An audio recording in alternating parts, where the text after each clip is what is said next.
kita lagi-lagi bicara soal tawaran solusi deh. Tadi kan Pak Sony sempat menyinggung bahwa ini bergantung sama lobby-lobby politik. Nah, kira-kira yang bisa dilakukan menurut Bapak apa? Walaupun Bapak kan negara nih ya, pemerintah. Sebetulnya apa yang bisa seperti substitusi lah gitu ya, di daerah tertentu dengan daerah lainnya?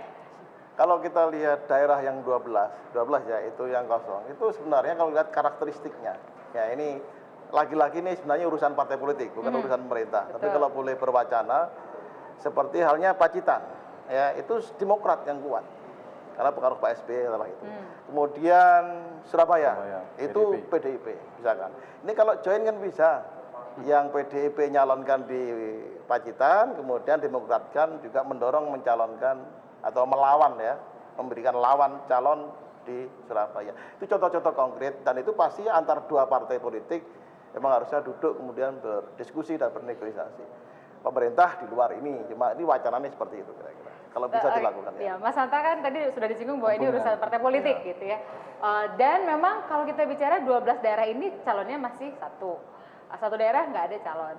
Tapi kan semuanya urusan Jakarta sebetulnya. Betul. Urusan daerah tapi yang punya kunci-kuncinya adalah Jakarta. Begitu ya Mas ya? Betul. Dan kalau tidak membawa SK DPP-nya itu nggak diakui oleh KPU ya Mas Arif. Jadi harus surat sekarang keputusan ada dari tambahan Dewan aturan. Pimpinan Pusat. Betul. Jadi semua ditentukan sebenarnya oleh orang-orang Jakarta ini, oleh DPP.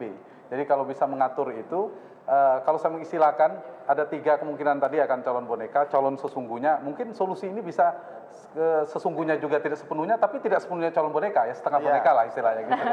Jadi ada ayat 3/4. ada penyelesaian, tapi jalan buntu prosedural hukumnya terselesaikan. Jadi dalangnya sebenarnya di Jakarta semua. Betul, meskipun secara substansi jangka panjang, saya setuju harus kita pikirkan bersama ya. Tapi untuk jangka pendek, solutif saya kira juga membantu pemerintah, nggak perlu perpu nanti. Karena rame, kalau terobosan politik selesai sebenarnya. Berarti teman-teman di DPP ini harus saling ngobrol begitu kan? PD Perjuangan dengan Demokrat, dengan mungkin yang agak pusing ngobrol sama 2 partai yang bermasalah, sama P3 sama Golkar. Mas Arif Bimo tinggal bilang ke Demokrat kan, kami maju di Surabaya, kami maju di Pacitan, tapi Anda harus maju juga. Siapa orangnya silakan diatur. Ya politik dinamis ya. Salah satu opsi itu memang dinamika di daerah dan di pusat memang ada sedikit berbeda. Tapi itu menjadi bagian yang menjadi solusi supaya pilkada ini berlangsung, itu salah satu opsi. Tapi satu hal bahwa tadi dikatakan bahwa pilkada ini masih 2015, 2017, 2018. Iya. Dan persoalan calon tunggal tidak hanya di 2015, bisa di 17 dan 18. Maka menurut saya kalau toh opsi yang kedua itu oleh Depdagri, saya sebut yang kedua itu tidak berjalan ya, akhirnya Perpu menjadi satu yang solutif. Sekali lagi bahwa ini untuk 2017 dan 2018. Ya, salah satu yang perlu harus pemerintah hadir adalah calon tunggal, entah prosesnya dengan bumbung atau langsung ditetapkan, jangan sampai rakyat itu dikorbankan. Hanya dengan prosedur atau cara memilih kepala daerah yang mana itu merupakan sesuatu yang sebenarnya kepala daerahnya sudah ada. Jadi gini Mbak, kalau ini di PLT kan tadi bahwa PLT itu kewenangannya terbatas.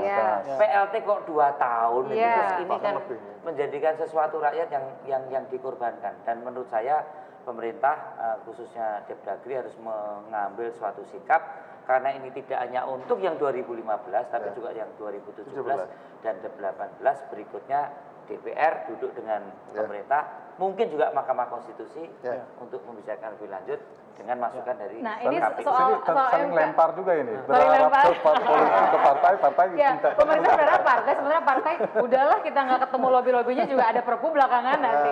Mas Ferry, soal persiapan ke Mahkamah Konstitusi dari sisi optimisme nih ya dengan kondisi ini, kok kayaknya MK mungkin akan melihat ini sebagai sebuah yang harus dikabulkan gitu ya? Ya, saya rasa memang 2017 tidak boleh ada lagi kejadian seperti ini.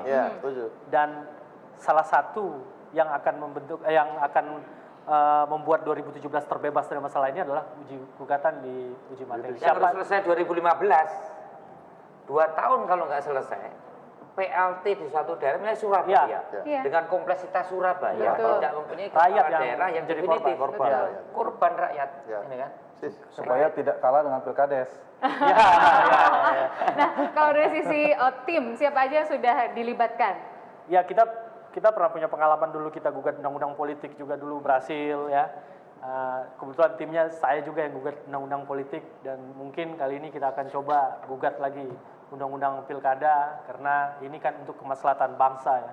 Jadi partai kami juga melihat, walaupun sekarang kami banyak juga kader kami yang ikut diusung oleh partai-partai, ini suatu berkah juga buat kita, baru muncul sudah diusung oleh teman-teman partai, tapi kami tidak mau keadaan ini akan berlarut-larut. 2017 kita tidak ada lagi masalah dengan keadaan seperti ini. Jadi kita akan mulai susun tim mulai sekarang, kita siapkan ahli-ahli yang sudah terbiasa, sudah punya nama di MK, dan tentu saya rasa teman-teman DPR juga nggak keberatan kalau kita gugat ini di MK, dan mungkin juga 9 hakim MK sana juga melihat mungkin inilah Jangan-jangan solusi. nggak ada yang dissenting gitu ya, semuanya sepakat. Ini solusi terbaik mungkin untuk 2017. Nah, kalau Mas Hanta bilang tadi kan sebenarnya idealnya ada kompetisi dong. Masa sih sebegitunya gitu ya, nggak ada kompetisi sama sekali. Kita tunggu teman-teman DPR yang nanti kalau teman-teman DPR tergugah, dia akan membuat suatu revisi mungkin atau apa ya, itu kita kembalikan lagi ke teman-teman DPR nanti.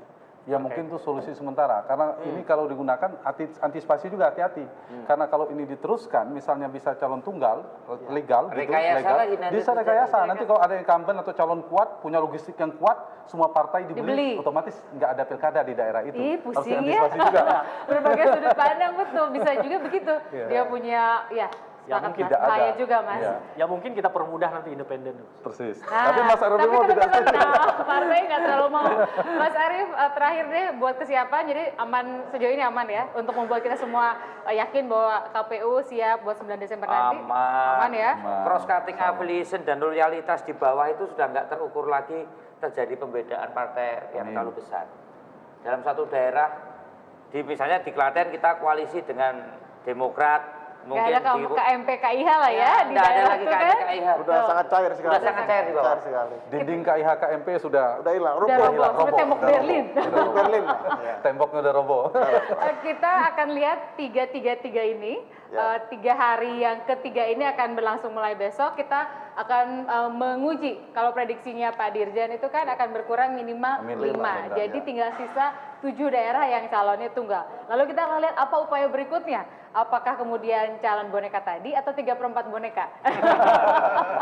Kalau 3/4 boneka berarti Mas Arya Bima sama teman-teman di partai politik di DPP sukses. Tapi usaha lainnya juga teman-teman di KPU sudah menyampaikan bahwa sisa suara kalau kurang dari 20% maka dirombak yang dominan itu untuk nemenin supaya cukup suara minimal. Tapi di sisi lain teman-teman di MK rasanya publik juga akan mendukung kalau kemudian ada upaya uji materi undang-undang pilkada ini supaya boleh calon tunggal. Tetapi dengan catatan nggak boleh biarkan terlalu lama menurut Mas Hanta, karena bisa saja ada calon kuat, duitnya banyak, petahana, dia beli suara, akhirnya dia jadi lagi. Padahal belum tentu sebagus yang kita bayangkan. Dia sendirian bukan karena bagus banget, tapi karena orang nggak ada yang mau lawan. Boris banget. Itu lain cerita. Yes. Jadi tiada kemajuan tanpa kompetisi. Jadi Ya, kalau setuju. mau maju, mari kita Berkompetisi. Demokrasi itu kompetisi, kontestasi.